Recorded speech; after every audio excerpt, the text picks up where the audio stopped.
Hey guys, so we're back with 50 Shades of Potter. Actually, it's called Manacled, but it's a story and it's based on Harry Potter and it's got 15-year-olds who are now being used as like breeding machines. Yeah, and keep they're 15. This takes place around the time of Order of the Phoenix when they were all like 15 years old, but you know, so Hermione finds out why she's there. She's been checked up. We've seen Voldemort. Um, Umbridge shows up, and there's no way, even fan fiction, there's no possible way of making that character likable at all. Like, I think it's because Voldemort doesn't hide anything. He knows he's evil. He shows he's evil. But Umbridge, she pretends like she's nice. She smiles in your face with a, but she's evil. But she wants to everyone to. She has got this facade that she has, of kind of like with Lucius when in like Chamber of Secrets, and I think it was in, what was it, Goblet of Fire, or not Goblet of Fire, yeah, Goblet of Fire, when Voldemort comes back and Lucius says something along the lines that the face that he's had to put on, for the years since his absence, he's like, oh yeah, I'm like, I support you, but I had to put on this face of who I, pretending I was someone who I really wasn't, but that's what Umbridge is. She's just a bitch. That's why people like Voldemort. He knows what he is, and we love him for it. He's a terrible person, but being honest with oneself. But anyway, we're on chapter 3. Hermione was talking to this girl named Hannah, and got the healer, and there was another guy there. Voldemort was there. Snape showed up, said he was going someplace. I don't remember where. Anyway, I can't wait to get up to chapter 15. Hogwarts, some magical fungus or something. I don't know. The bed Hannah had occupied was empty when Hermione was returned to the hospital ward at Hogwarts. Healer Stroud poured a potion down Hermione's throat as soon as she was placed in the bed. Pain in Hermione's mind subsided slightly. She blinked, and the dancing black spots that kept obscuring her vision finally started to fade away. Hermione felt nauseous. Her insides were roiling and cringing, like she had poison inside that her body couldn't expel. She was still shaking. She wanted to roll over and curl into a ball, but she couldn't summon the strength to manage it. Also, I remember we can do this. Strength to manage it. Guard her with your lives. If anyone wants to touch her or so much as look at her, they will require permission from me. She heard Healer Stroud say. Hermione turned and could vaguely make out two large men standing behind Stroud. Their eyes were cold as they stared down at Hermione. Stare down Hermione. Oh, are we gonna finally get some hot five? I was gonna say Five Nights at Freddy's, 50 Shades of Grey stuff. Again, now I haven't read any of this, so this is also new to me as well. So if anything happens, it's my first time reading it. Now I don't know how graphic things are going to be. It gave a disclaimer, warning in the beginning of the story, but these are people who like movies. They'll have like viewer discretion advised kind of thing, and it's all it is like saying a word like gay or something. So there's a warning because people are just too fucking sensitive. But assuming, since Hermione and these other chosen girls are going to be used as breeding machines, to repopulate, I would assume that we might get graphic. Which, try to keep it together, especially I'm going to try to keep it, because again, they're 15. So, all right, anyway, Anyway, Stroud cast several monitor wards on Hermione that rose up, shimmering around her body. After she had inspected the projections for a few minutes, Stroud turned and strode away. Strode. Uh, her healer robes billowing out behind her. Hermione stared up at the ceiling, trying to absorb everything that happened to her that day. She felt like she should be crying, but she couldn't summon the tears. Resignation and hopelessness had entwined themselves with her soul since the moment she watched Harry die. Yeah, Harry Potter is dead! Hey! After watching most of the people she loved die in agony, she known her turn to suffer was lying in wait. Now it had come. Death had never frightened Hermione. Her fear had always been in the manner of death. She had watched the worst ways to go. Harry's death. Oh yeah, and also Harry was like hung up and left to rot. You know? So there was a corpse of a 15-year-old boy just like hanging there and rotting away. Just really cheery stuff. After watching most of the stuff, blah blah blah. Now it has come. Death had never frightened. Harry's death had been a mercy killing compared to the torture the Weasleys, Remus, and Tonks had been subjected to. Lucius Malfoy had been standing mere feet from where Hermione was caged when he looked up at Ron and snarled, "This is for my wife." He then cast a curse that turned Ron's blood gradually into molten lead. Wow. Hermione watched as the curse slowly crept through Ron's body, destroying him from the inside out. Again, these are 15-year-olds. She'd been helpless to do anything, helpless to spare him in any way. Arthur Weasley had been left permanently addled by a curse during the war.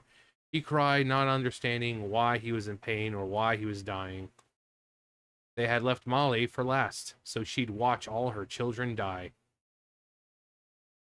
I love Molly. She's a good woman. Remus had lasted for hours longer than anyone else. His lycanthropy kept healing him until he just hung there, unresponsive. Yeah, werewolves have healing factor, don't they? Finally, someone shot the killing curse at him out of boredom. The deaths had replayed themselves before Hermione's eyes so many times that she would have thought that eventually the pain of them would ease. But they did not. It never did. Each time felt just as sharp, just as fresh. A wound that would never heal. Survivor's guilt, she thought. That was the Muggle term for it. Such a paltry description. It didn't capture even a fraction of the breadth of agony in her soul. For her. Yeah, being bred. This 15-year-old girl is going to be used to repopulate. Being bred by a Death Eater was a fate that had never occurred to her. Being raped, the risk had been considered. This felt like rape in slow motion. However, the situation was far more complex than simply that. I can't believe these words are fucking coming out of my mouth. She's a 15-year-old. And we're talking about rape. What the fuck?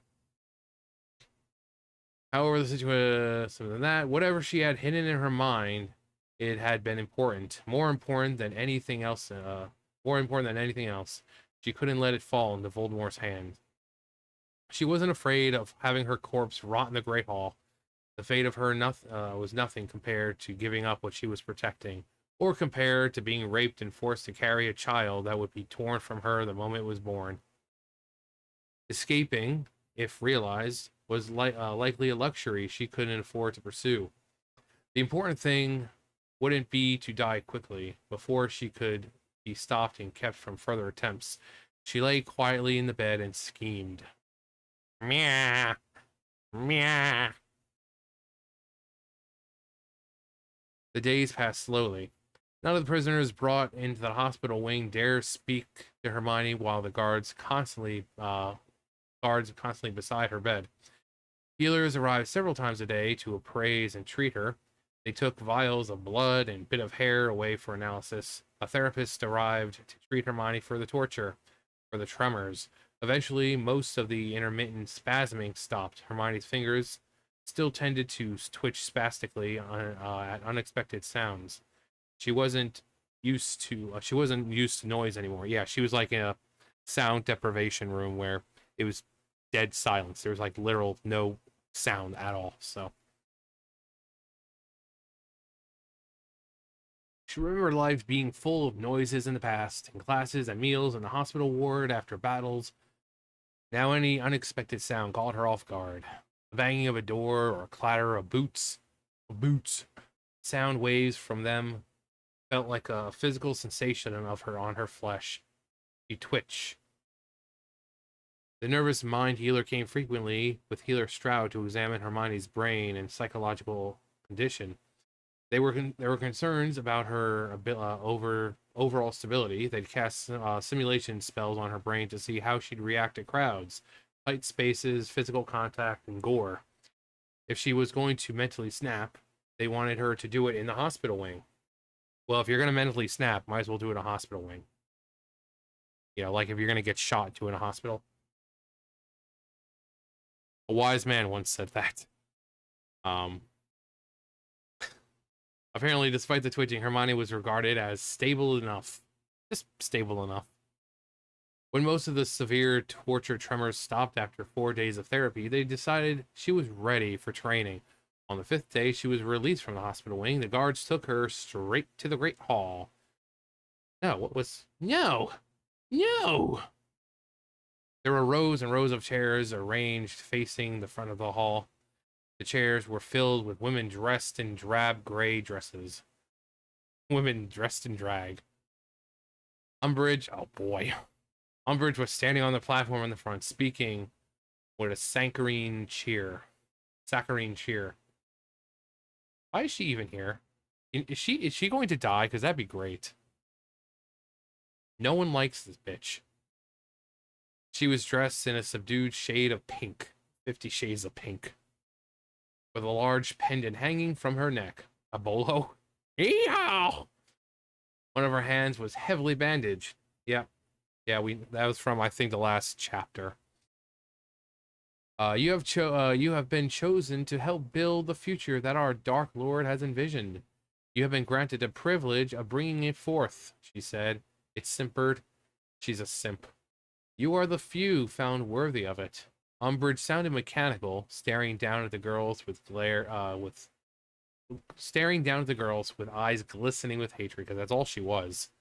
The false smile plastered. Yeah, exactly. That's how she is. She's a fucking bitch. No one likes her. Again, Voldemort didn't try to hide what he is. He knew he was evil, and he accepted it. He reveled in it. This bitch, she's a... I'm not bad. But, you know, her eyes kept flickering up toward a corner of the room. Hermione turned slightly to look and saw two Death Eaters standing there unmasked. Corbin Yaxley and Thorfinn Rowell. Got Yaxley in there. In the movie, he was cool. He had a really cool voice. They were watching Umbridge with expressions of bored amusement. The Dark Lord has commanded that you be trained in order to fulfill your duties without fail. This is a great honor in life that he has bestowed upon you. You do not want to disappoint him. You are important to the Dark Lord. Because of that, you must be protected from others as well as yourself. Oh, from yourselves. Umbridge's smile suddenly sharpened, so much that she looked like the Joker. And then she was like, you want to know how I got these scars? Umbridge's smile suddenly sharpened, showing a malicious edge. She gestured towards the back, and Yaxley and Rowell came forward.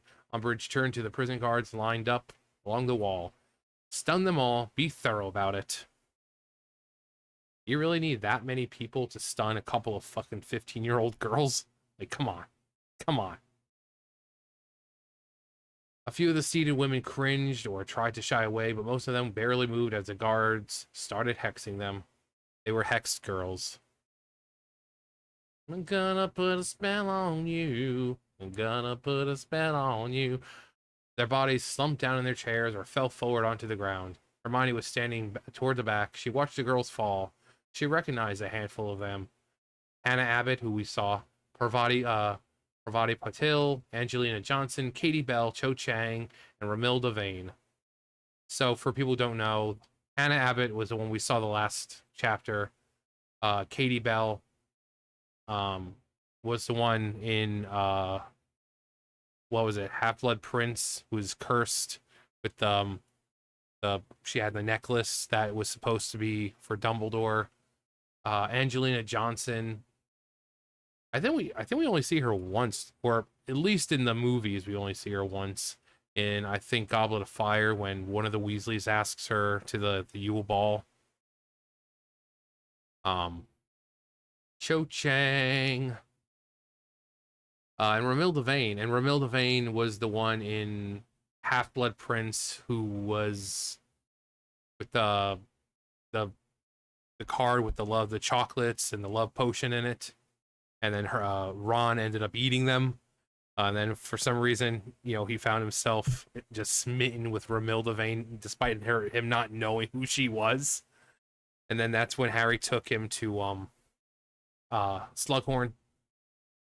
Also, fun fact about that scene with them, when he takes Ron to see Slughorn and Ron climbs onto the couch, he falls off.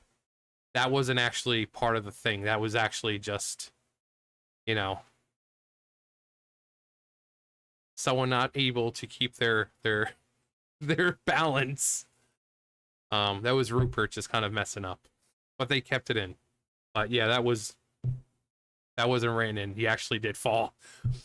But anyway, Hermione thought of some of the others that might have been in the older and younger years in Hogwarts. There are a few slightly older women too, although no one appeared to over 30.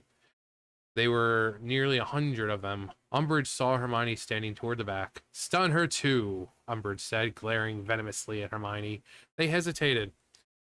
Healer Stroud appeared from the periphery of Hermione's vision. Ooh, big word there, periphery. Do it! Do it! Do it! She said with a sharp nod of approval. Hermione was knocked out before she could brace herself. Renervate! Hermione sat up groggily. Little freaking bastards from outside, I swear. She'd been moved and found herself lying beside the rest of the girls. Again, they're girls. Most of them were 15, some of them older. You needed to stun them. They're powerless. Pretty sure they're not doing anything. I mean, they all have the manacles on, which pretty much suppresses their power, and it doesn't let them use it, so... Do you really have to stun them?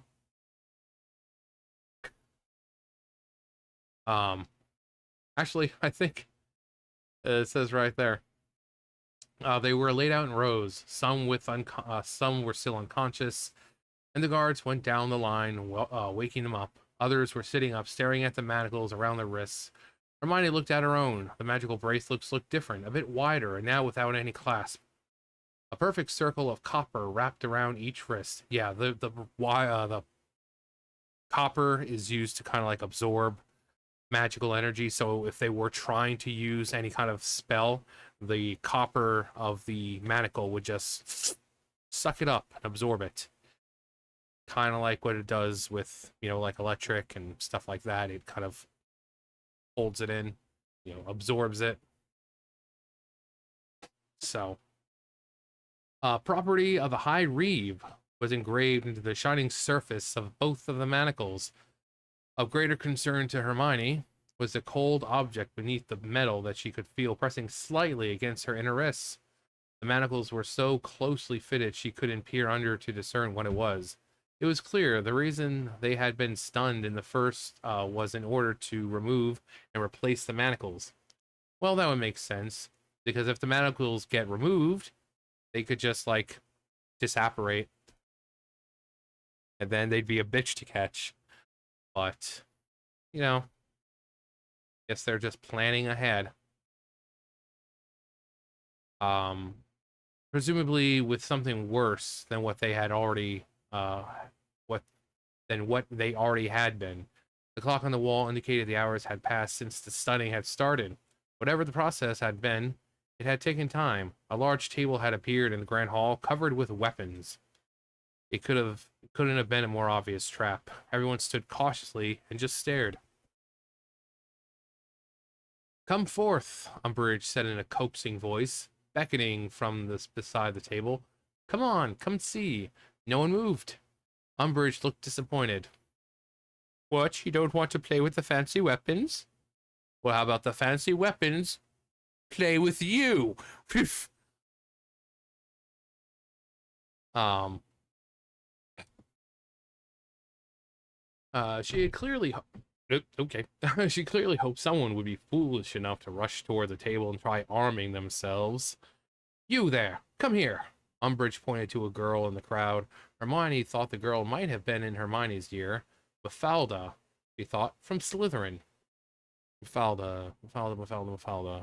I think the name sounds familiar. I'm pretty sure she was in the books, but it's been ages since I read the books. So the girl obeyed slowly, cringing in apprehension. Lift something up, Umbridge ordered her. Mafalda reached forward slowly, but when her hand got within a few centimeters of a knife, she abruptly snatched it back with a cry. Umbridge smiled in triumph. Everyone now, come reach, see what happens. The women all shuffled forward reluctantly. Hermione approached in ever-growing dread, her mind speculating. There must have been a barrier charm added to the manacles, something that prevented them from getting close to certain objects. She extended her hand from a considerable distance and approached slowly. When her fingers were within 10 centimeters of a dagger on the table, a burning sensation began enveloping them. She pulled her hand away bitterly. Her options, if she needed to resort to suicide, were suddenly dramatically limited. I mean, true, but it's a wizarding world. Surely you can be creative.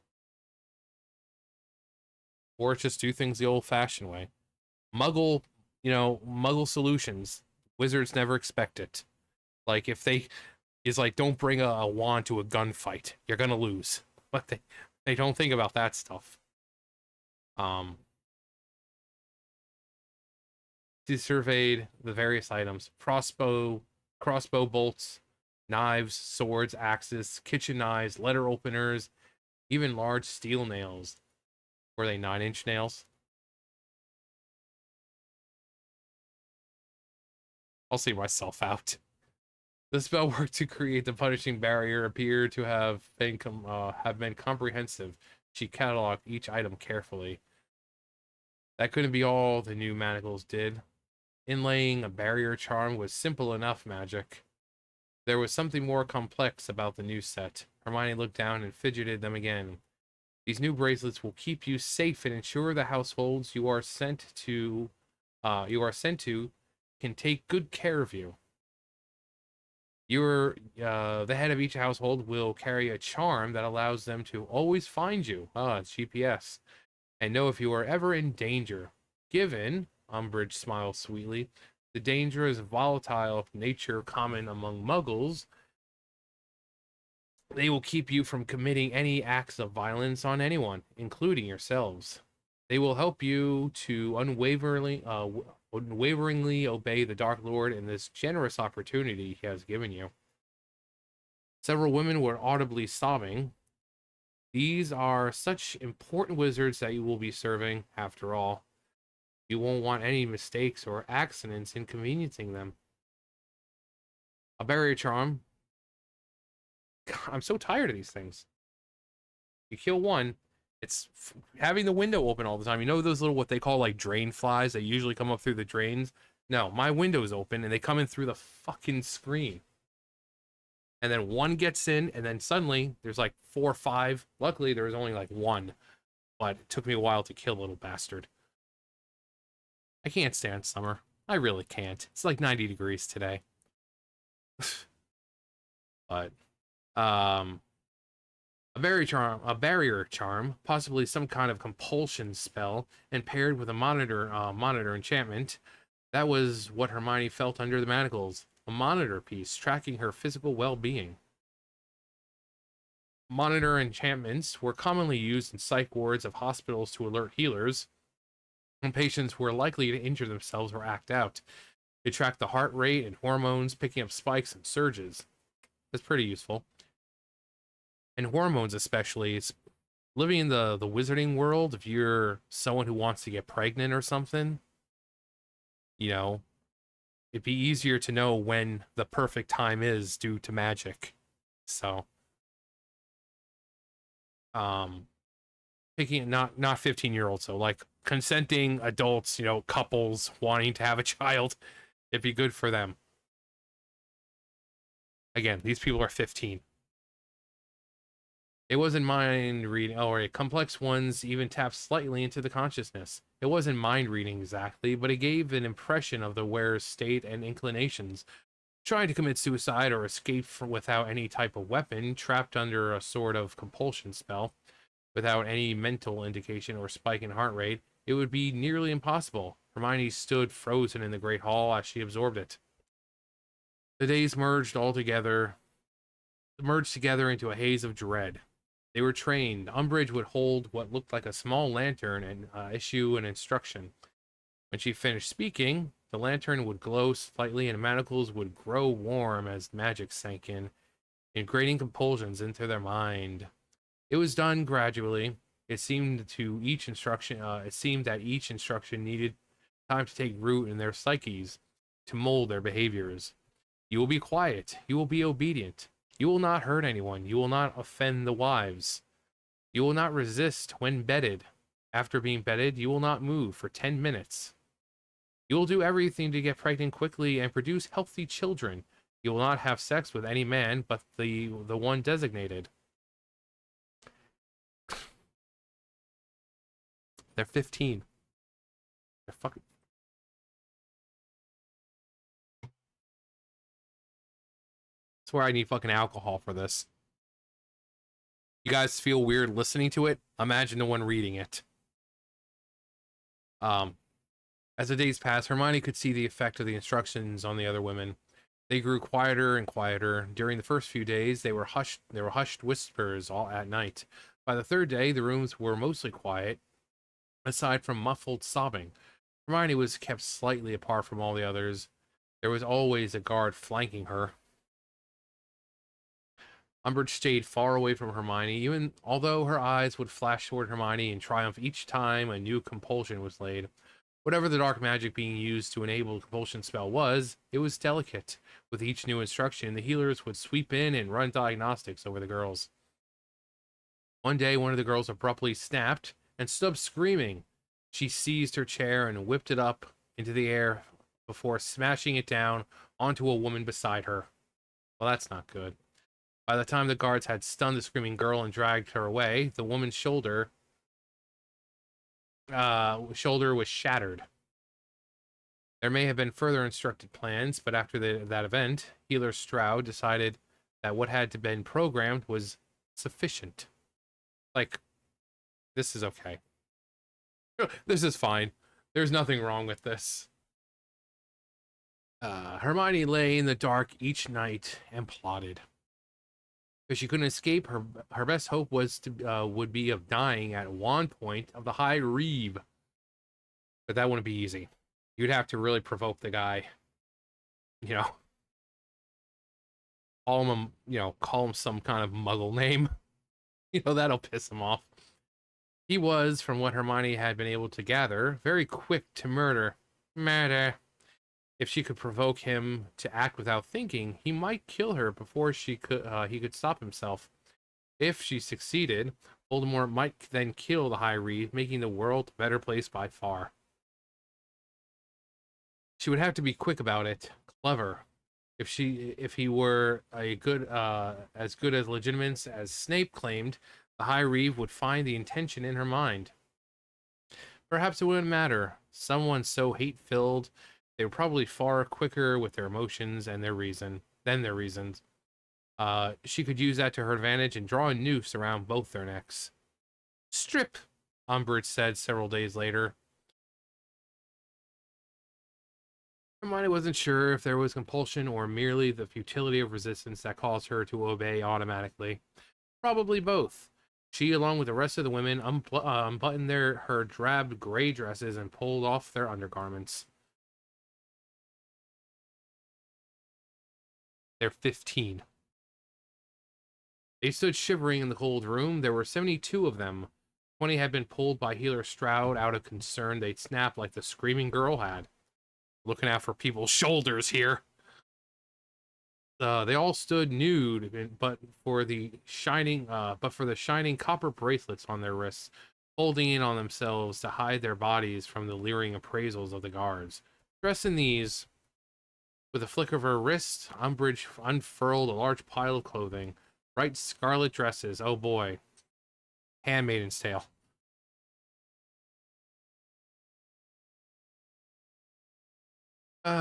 Bright scarlet dresses and robes, red as blood, no undergarments.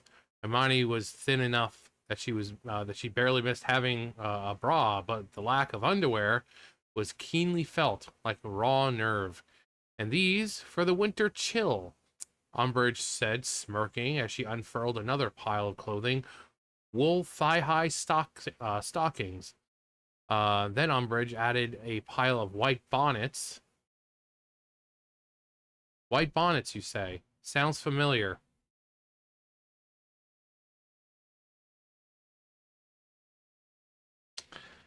White bonnets and scarlet flat sole shoes.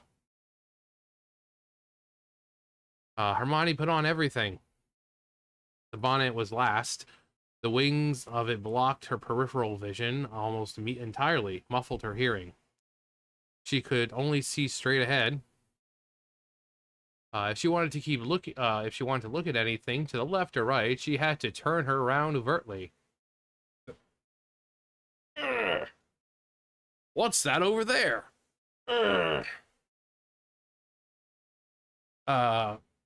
It was all carefully crafted to engender vulnerability. They could barely see, barely hear, couldn't resist, couldn't refuse, couldn't escape. Their well-being would rely entirely upon endearing themselves to whomever owned them. So they would be pliant, like toilet paper. If you leave the home you have been assigned to, you are required to wear these bonnets.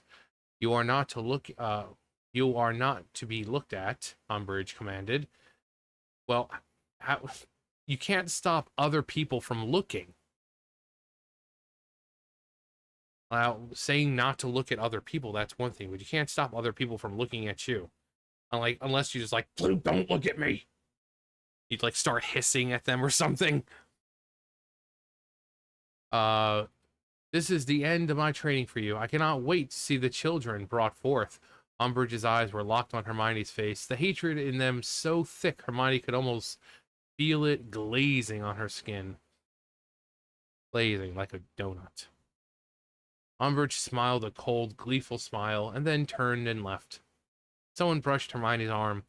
Someone so close that, even turning, she couldn't see who it was, with obscuring wings in the way. I'm so sorry, Angelina's voice whispered. Angelina's voice broke, like she was suppressing a sob. You were right, we should have listened to you. Hermione opened her mouth to ask Angelina what she meant. Before she could get the question out, a hard hand closed around her arm. She found herself dragged away into a small room. Healer Stroud sat behind a large desk piled high with paperwork. She had a file laid open before her that appeared to feature a calendar. The squares were filled with checks to mark off the days. Hermione realized it was mid-November 2004. Again, 15 years old. She hadn't realized the date until that moment. Miss Granger, Healer Stroud said as she looked up. I'm quite pleased I was able to keep you in the program. Hermione said nothing. She stared woodenly at the woman in front of her, woman before her. I realize that you did not choose this, but given the side you chose in the war, surely you're pleased to have your magical abilities acknowledged. Stroud studied Hermione, her eyes bright and her expression strangely warm. There will be no more sacred 28 after this. Future generations will simply be magical. Yeah, the sacred 28, I think it's the sacred 28 like the families and all that.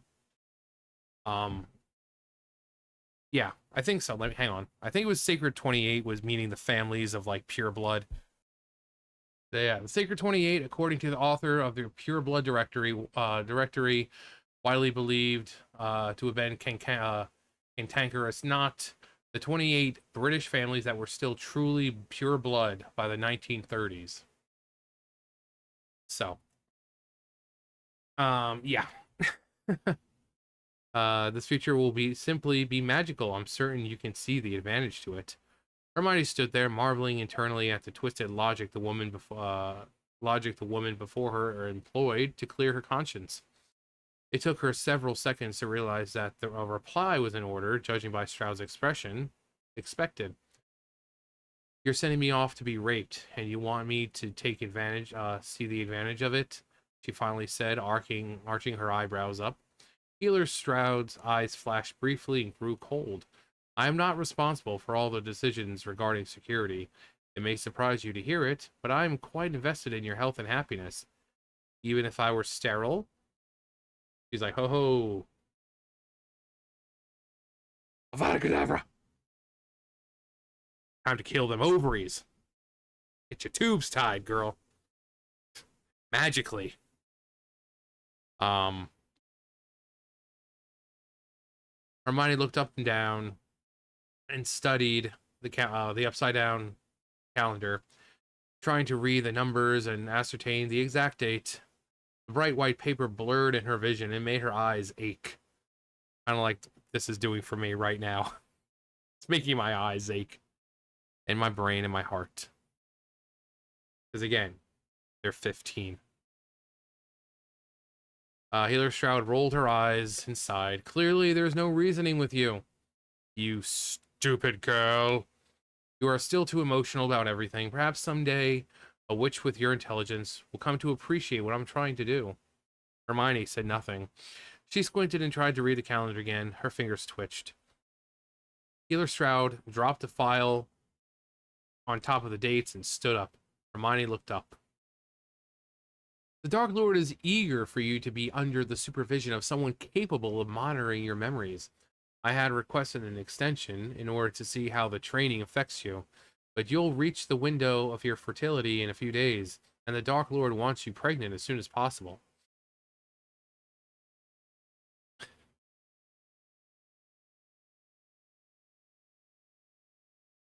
It's incredible that these words are coming out of my mouth.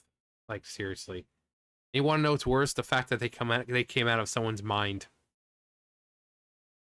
I would have helped you prepare physically, but you don't seem to want my help. The High Reeve is married. I'm sure he knows what to do and won't mind training you to suit him. He's a married man. He knows what he wants. Healer Stroud gave a cold, thin smile at Hermione, and Hermione flinched. Her stomach twisted painfully. Healer Stroud reached into a drawer and pulled out a bag. This will take you to the High Reeves estate. They're expecting you. She reached toward Hermione. Hermione skittered back. She dropped her chin down and tried to breathe. She just needed a moment to brace herself, to prepare for what she was about to face and what she was about to do. Put out your hand. Healer Stroud said as she walked around the desk toward Hermione. Hermione's heart was pounding painfully in her chest as she bit her lip and tried to swallow the dread rising up in her like a tide. Helpless, defenseless, obedient. You will be obedient. Hermione's hand began to raise itself. A coin fell onto her palm. Instantly, she felt a tug behind her navel as she was whisked away. And that is the end of chapter 3. So, like, it's a very slow, drawn-out thing. Now that we're going to the High Reeves estate, I'm guessing chapter 4 or 5, that's when we're probably going to get into the actual stuff And again, I don't know how graphics it's gonna be.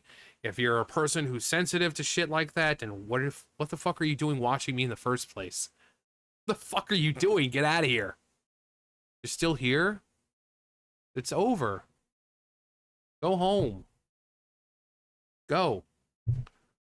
But yeah, just the fact that we're talking about forcibly impregnating, raping a 15-year-old girl to repopulate not just her, but like Cho and whoever else. What the fuck are we doing? Who the fuck thinks of this shit? And the only reason I'm reading this is because the person who wrote this is getting a movie based on another one of their stories, which is basically a 50 Shades of Grey Harry Potter type thing. So this is kind of what started it all for her. So I was like, oh, I'm gonna read it. It's 1,018 pages though. Like you can't see it, but like down here, I'm on page 35 out of 1,018. We've got a long way to go. Long way to go. And I'm not looking forward to it. I'm really not, but I can do it. I can do this. I just know it. Anyway. Another chapter awaits. Will it be worse than the last chapter? Find out on the next exciting episode of Dragon Ball Z. Now, anyway, that's going to do it for me. You guys know the drill. I'll see you guys later. Bye, guys.